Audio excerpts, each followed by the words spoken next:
আবার আসিব ফিরে ধানসিঁড়িটির তীরে এই বাংলায়। বৈশাখ মাসের প্রথম দিন, যাকে বলা হয় পয়লা বৈশাখ। আর পয়লা বৈশাখ মানে হচ্ছে ঘোরাঘুরি। কিন্তু আমি ঘর থেকে শুধুমাত্র রাস্তা পর্যন্ত এসেছি। এখন দেখলাম একটু না ঘুরলে হয় না, আপনাদের একটু দেখাই আমার বাড়ির সামনের একটা সুন্দর জিনিস। এই দেখুন কি সুন্দর একটা পুকুর।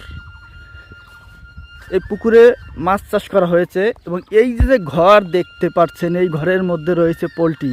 এই যে লিজটা, পুকুরটা এত বড় ছিল না, অর্ধেক ছিল। পরবর্তীতে এখান থেকে আবার ওই পর্যন্ত কাটছে বা বড় করছে। আর এখানের যে পরিবেশটা দেখুন, সন্ধ্যা ঘনিয়ে আসতেছে। সন্ধ্যার আগে বিকালের এই মুহূর্তটা কিন্তু অনেক সুন্দর দেখাচ্ছে। আর এখান থেকে যতদূর তাকাবেন সব ধান ক্ষেত আর ধান ক্ষেত। এই দেখুন এই পাশে একটু ভালো দেখা যাচ্ছে, কারণ এই পাশে সূর্যি মামা, ওই যে সূর্যি মামার কারণে ভিডিও ভালো আসছে না, এইদিকে ভালো আসছে। ওই যে হচ্ছে আমাদের পুকুরটা, ওই যে আমি যেখানে বসে মাঝে মধ্যে ভিডিও করি, আমাদের পুকুরের কথা বলি, দেখাই, সেই পুকুর ওইটা। আর এই যে যেদিকে তাকাবেন শুধু ধান আর ধান।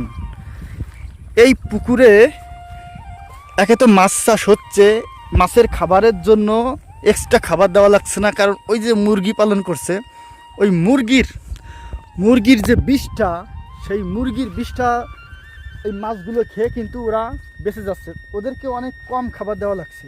এই জন্য একসাথে যদি মুরগি আর মাছ পালন করা হয় তাহলে কিন্তু ভালো হয়। এদিকে দেখুন সব ধান ক্ষেত, যতদূর তাকাবেন ওই ধুধু বিল পর্যন্ত, মানে বাড়িঘর দেখা যাচ্ছে ওই দূরে।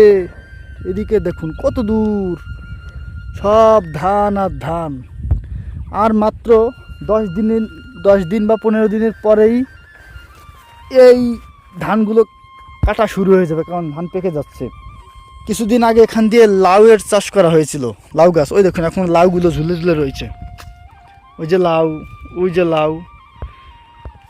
এই যে পেঁপে গাছ হচ্ছে, কিছুদিন পরে বড় বড় পেঁপে হবে। আমার সাথে আমার বিটুও চলে আসছে। তো গ্রামের এই দৃশ্যগুলো আসলে ভাই দেখতে সুন্দর। আমি গ্রামের ছেলে, গ্রামের দৃশ্যের প্রেমে পড়ে যাই। আর যারা শহর থেকে এসেছে তাদের তো অবশ্যই এগুলো দেখে ভালো লাগবে। জীবনানন্দ রূপসী বাংলার কবি কেন বলা হতো, উনি এই গ্রামকে এতটা ভালোবাসতো, উনি গ্রামের মায়ায় পড়ে গিয়েছিল, যে কারণে কিন্তু উনি বারে বারে এই গ্রামে ফিরে আসতে চাইতো। ওই জন্য উনি ওনার কবিতায় বলেছিল, আবার আসিব ফিরে ধানসিঁড়িটির তীরে এই বাংলায়, হয়তো মানুষ নয় শঙ্খচিল শালিকের বেশে। মানে উনি বারে বারে এই বাংলাতে, এই গ্রামেই ফিরে আসতে চেয়েছে, শুধুমাত্র এই সৌন্দর্যটা দেখার জন্য, এই সৌন্দর্যটা উপভোগ করার জন্য।